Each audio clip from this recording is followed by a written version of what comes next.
I wrote the biography of Sharon Pollock because she is Canada's preeminent living English language playwright, because I like her plays. I think they're important, major plays. I also wrote this biography because Sharon's life has coincided with the last 40 years or so of cultural production in Canada, particularly in the theatre, and major events in our cultural history are punctuated by the fact that Sharon Pollock was there or was contributing or was a part of a particular moment in our cultural history.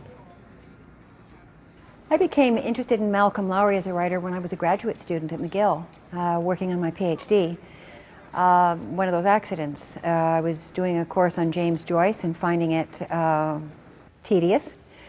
And my professor said, well, you know, you should read this book, Under the Volcano.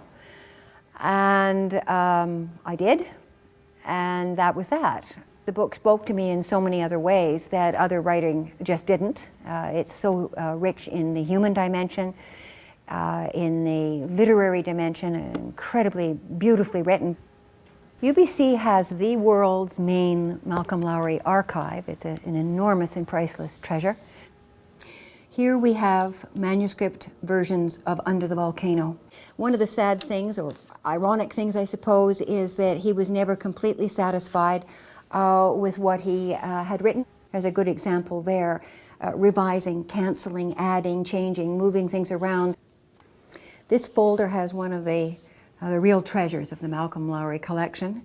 It's an actual document that would end up in Under the Volcano, a menu from Mexico, on which Lowry has written a whole range of bits and pieces. At the bottom in this corner here is the lines from what it will become a fictional letter, and it ends up, some hellish tales of this poor soul who once fled north, and fleeing north was coming up to Vancouver from Mexico.